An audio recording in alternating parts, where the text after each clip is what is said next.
Sweet pickles. Okay. We are now streaming live on Facebook.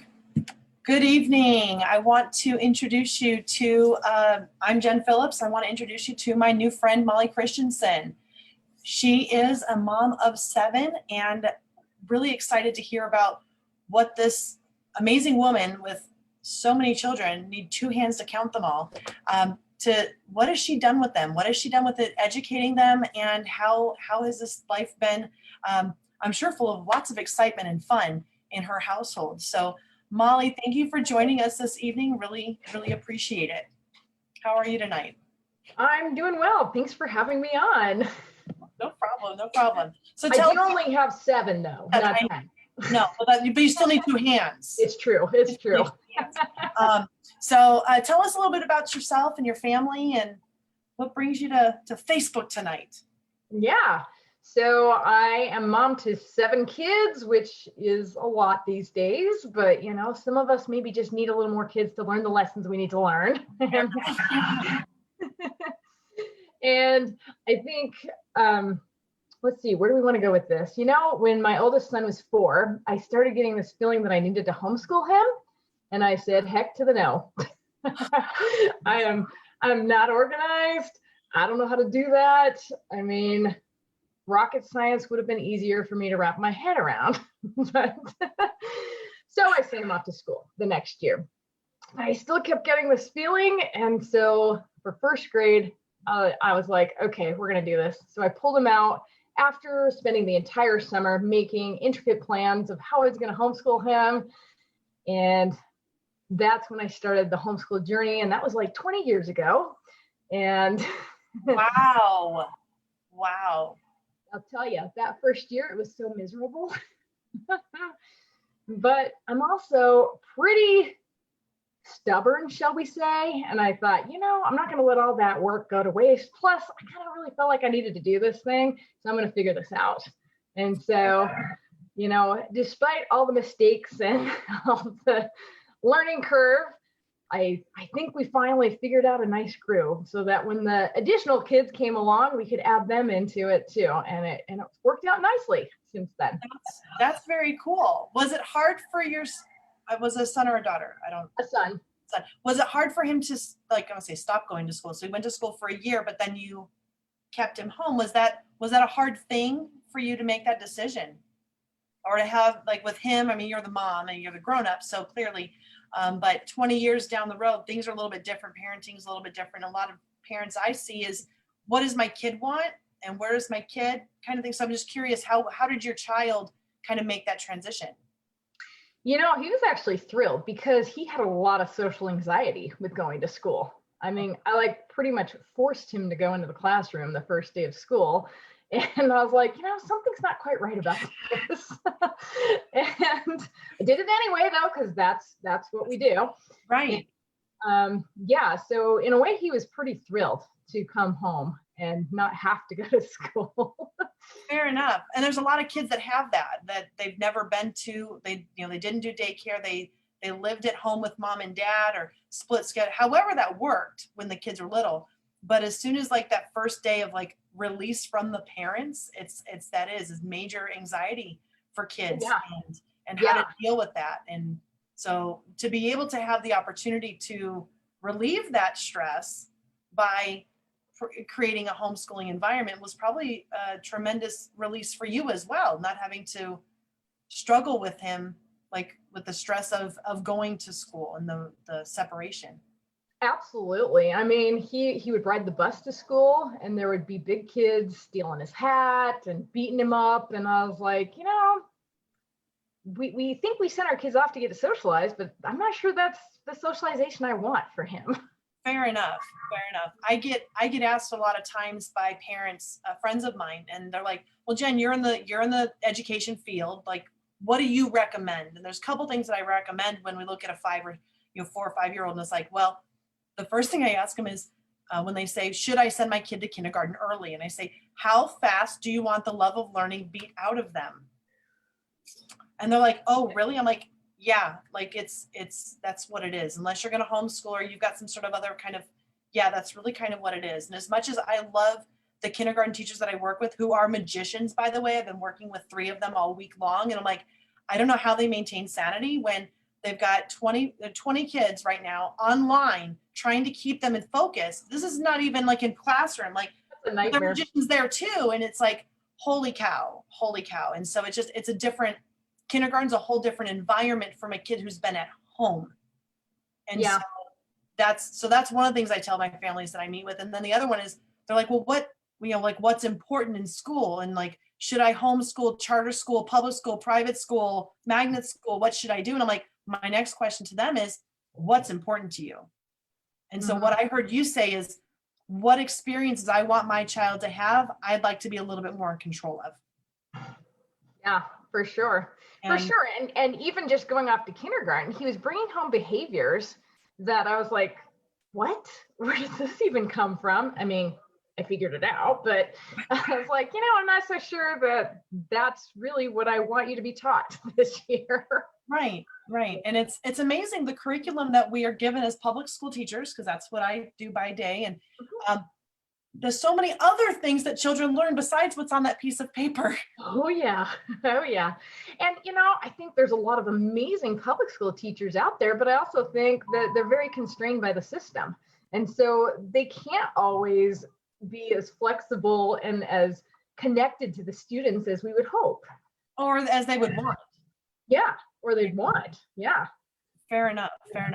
So when you're looking at your family, what kinds of challenges? You said the first year was really kind of challenging for you. What would you say is some of the challenges that you faced and overcome throughout the years? Because you said, 20 years of homeschooling your children, you've gone through a lot. And so I meet with families all the time, and in our audience here, they are families that are considering homeschooling. They are currently homeschooling. They are not even thinking they would ever want to homeschool. And so it's like, right. And that was you. And so when we look at all of those different things, you've made it through 20 years, you've made it through, schooled 7 children. You still have children at home, you're homeschooling. Mm-hmm. So what is it that's really helped you to make that work for your family?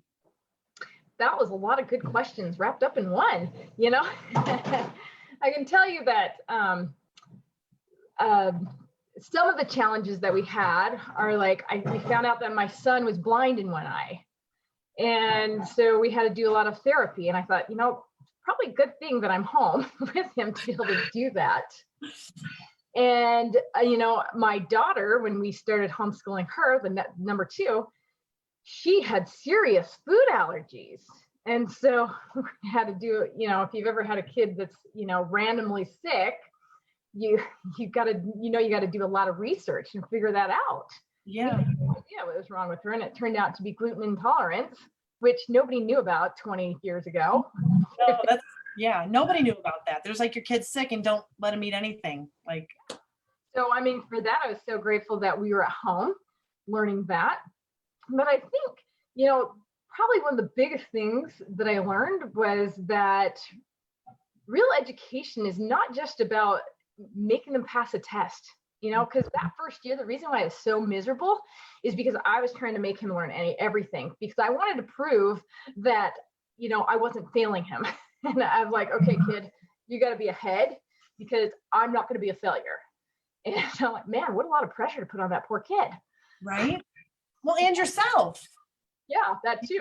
Like looking at the mother-son dynamic of, I got to push this learning through you, and he's got to grab it, whether he's ready for it or not. And that sounds like a really fun mother-son time. Yeah, not so much. A lot of tears. I'm like, you're going to do this because the curriculum says to do this. And he's like, yeah, but I don't want to write 3 sentences about a pencil because that's stupid, Mom. Right. Like, yeah, you're kind of right. Fair, and it is. It's a little bit ridiculous, some of the things that we are asked to do, and we don't understand why we do them. That's fair. Yeah. Fair enough. So what I learned is like really what I want to do for my kids and not cram him full of information, because it doesn't even work. It leaks out after you've memorized it for the test anyway, which we all know. Yes, that's how I grew up. Me too. And I realized that more important than focusing on actually making him learn everything I thought he should learn was to focus on the feeling in the home, which I'm such a logical person. And for me to say that now, it's like, oh, that's like woo woo, but it's true. If a kid feels like they're enjoying it and they feel like they're loving it and they feel like they're okay right where they are, oh my gosh, they can learn anything. Right. They want to. want to. And they want to. Yeah. Learning. And you even brought that up earlier. How fast do you want the love of learning crushed? Well, that's the path I was on that first year, was crushing the love of learning out of him. But after I finally figured that out and I could switch things around and say, you know what?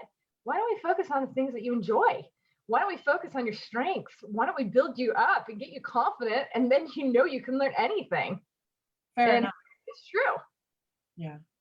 It's interesting to me because as I look at what you just said, like taking their strengths and building them up, and I know so many families where infertility was an issue. So it's like this child they desperately wanted, right? And so this baby comes into their home and they're just loving them so much, and then they hit school age, and somehow it's all shifted. Like they don't know what to do. They can't handle this. And now that we're in this hybrid COVID learning land of parents being more involved, so weird, so different than so many parents ever envisioned they would be having their child learning. But I think that coming from this perspective, what hope would you give to families today that are stuck in this new learning that they never anticipated? You never thought you were going to be homeschooling your children, even though it called to you. Yeah. What hope can you give to families that are listening to us today or listen to us later, about how right now, I believe, and I don't know if you feel the same way, because you already are homeschooling, but for the families that I meet many times, they're looking at this as like, oh my God, when will it be over? Mm-hmm. So I'm thinking, what hope can you give to families that are like, I don't know what to do right now. I don't know how to help my kid. I don't know when it's ever going to end. What is the good part about this? Oh, there's so many good parts. And there is a lot of hope too, because really this is a great opportunity to look at what are we really doing here? What is really educational about? Why are we trying to make them learn when they come naturally wired to learn? If we just get out of their way. And I think really what I discovered is that once I took myself out of it and my ego, because that was really what it was, I have to have amazing kids so that I look good. I say that flippantly now, but I didn't realize that's what I was doing. But really, this is really an amazing opportunity to look at the growth and development of kids.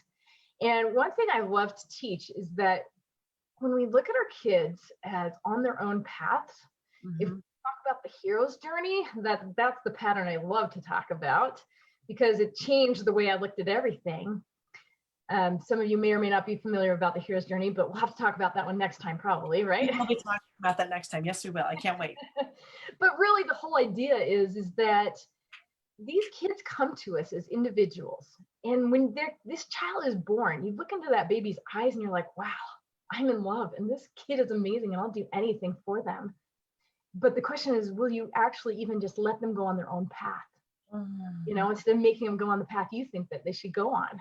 And will you be able to support them in their own journey? Or are you going to keep making them do what you think they have to do, which strains your relationship and makes it annoying and frustrating all around?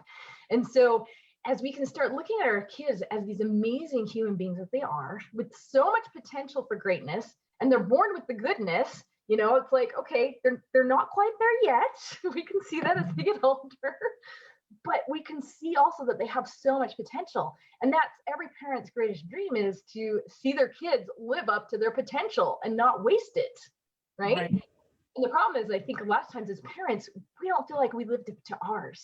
So fair enough. We're feeling like we have to make our kids do it, when that doesn't work either. We can't make them, but we can empower them. And I love that you have empower learning, we can empower them to go on their own path, on their own journey, and we can be there cheerleader, their mentor, their encourager, their facilitator to help them go on that path. And so right now, a lot of people are like, oh my gosh, when is this going to be over? When can I send them off to school? But maybe we can look at this and go, wow, what a cool opportunity this is to really get to know my kid and to say, hey, what would be really best to help you go on your path? That is so cool. That is just such a cool way to look at it because, I've got 4 kids. 2 have already graduated from public school, 2 that are still at home. And I look at it and I'm like, okay, would you, like, the 2 that are still home, they actually talked about homeschooling. They wanted to homeschool. And my husband was adamant against it. And I was still teaching. So it's like, I'm not going to quit I don't have the capacity to quit my job to do this. But looking at way the kids are learning today, like, that could be a real thing. Like, I could totally do that with them now at 12 and 17. Like, if they wanted to, we could make that happen if they were willing to work with me with it, because I still have a job. Like, I still have to go do that. But learning from families like you about how I could possibly do this, and it doesn't have to be so scary, and that there are resources out there, and that there are people developing wonderful curriculums that we're going to talk about next week. And we're going to talk about all different kinds of things about how it's made you be more aware of your children, who they are, where they want to go. And so tell me a little bit about your adult children, because you've got ones 20 years, you've got a couple that have grown. So how has this compared to, say, other people, friends, family, whatever, that maybe their kids didn't go the homeschooling route? And I don't know if you have many of those in your sphere, but like, comparatively, your children that have gone through the homeschooling process and looking at, like, them deciding to go to college or not, or then deciding to go into the workforce or not, like how they did that. Did you see a more smooth transition with them than maybe what you've seen with some of your friends and their children? That's what I'm really kind of curious about. I know. And you want to say, wait, did you actually have success, right? With this different way of looking at things?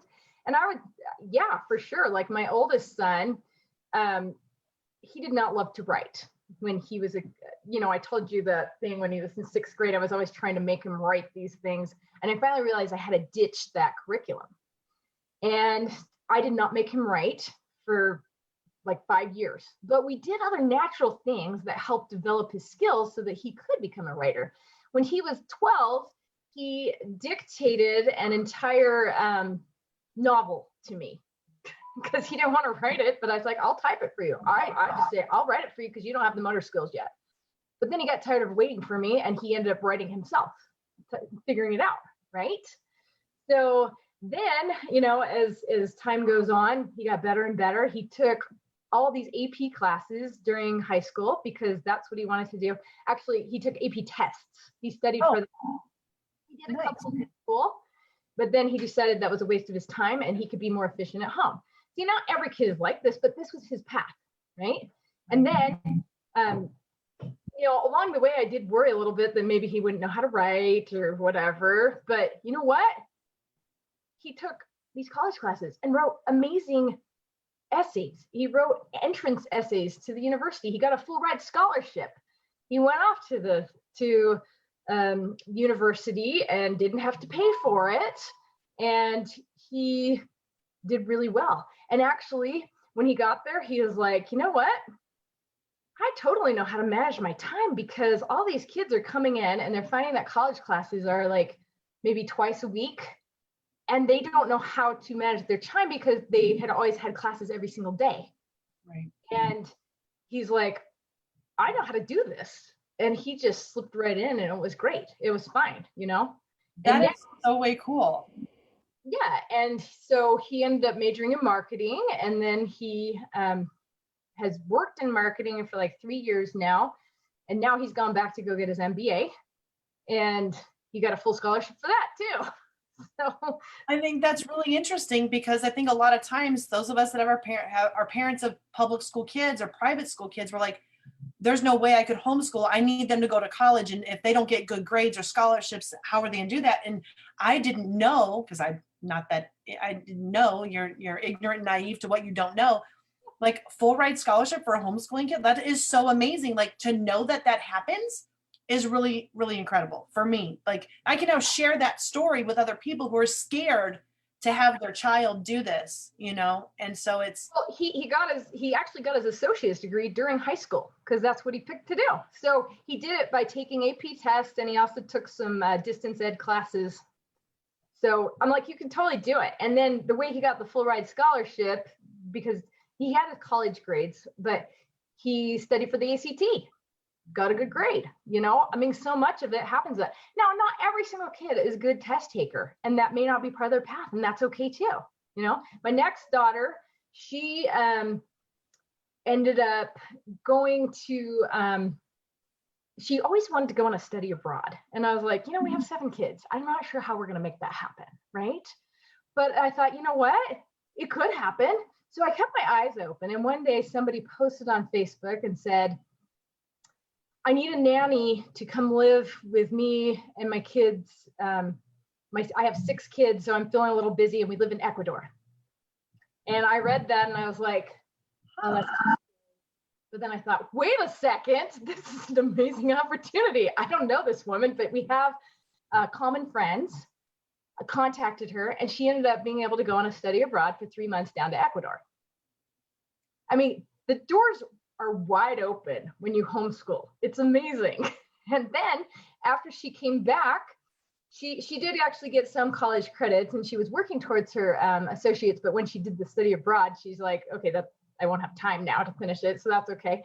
So then after that, she decided she wanted to be a cosmetologist.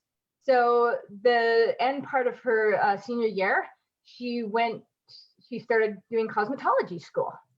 And then what she did is she used her cosmetology degree to pay for her way through university. that's way cool. And I love that. Thank you so much for sharing 2 of your stories about your children, because I think it's powerful. Again, those of us that have children that have not gone through that, and we've been too scared to even consider it, thinking that whatever, I have my 2 that have graduated. One was going to be a teacher. She went through a teacher program, not a teacher. Thankful for that, by the way, because she learned it before she got a degree. Yeah. And then my son is in culinary. He went to high school for that. He still does that. He loves it. But I think a lot of times we think that we've got to pigeonhole our kid into a particular path, whether they want it or not.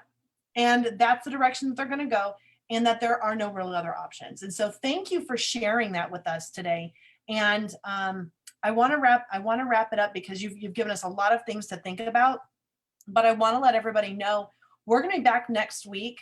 And look for us, look for Molly, because she's going to share with us how she has taken her vision about learning and turned it into a curriculum to help children and find their path. And I think that is really kind of cool. And so I look forward to that. So please comment if you want to know when we're going to do it. We'll post it for you. If you want to ask Molly any questions about how she has made this work, please post them in the comments. Give us some likes. Share us if you know somebody who could benefit from this kind of experience and explanation about how homeschooling can be such a benefit to your family when it can feel very scary and daunting, but it doesn't have to be. So Molly, thank you so much. Is there anything last you'd like to share with everybody before we say goodnight? Yeah, sure. I mean, I think sometimes when I start telling these stories about all the things my kids have done, that they're like, oh man, you are amazing. You have your kids all do all that. I'm like, you know what? No, that was their path. And that's what made it work. You know, it was actually fairly easy in the grand scheme of things, because it was just really empowering them to go on their path. I cast the vision for them, say, hey, look at all these cool things you can do. Let's see what we can make happen. And they were the ones that put in the work and made it happen. So it's not like I was this, drill sergeant coming down and making them do all this.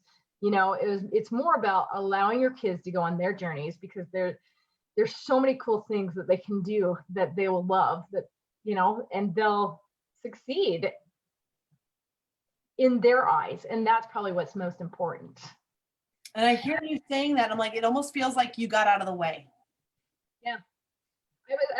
I saw myself more as a facilitator, really. That's to very, very cool. facilitate. So, you know, let's say, hey, what is it you want to do? So like, even like my 11-year-old this year, he really wanted to learn 3D printing. So when you get to take that class, right? So that's what he's been working on all year, 3D printing, you know? So it's really, it's a lot more about facilitating them on their journeys and not pushing them. Fair You know? enough. Fair enough. Fair enough.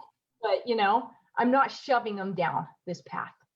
Well, I love that. Thank you so much for sharing some time with us today. And we look forward to spending some more time with you next week. And I really look forward to getting to know you and how you're in really changing the community of homeschooling because of what you're developing. And so I'm really looking forward to learning about that next week. So have a wonderful evening, everybody, and we will see you later. Good night. Yeah, thank you.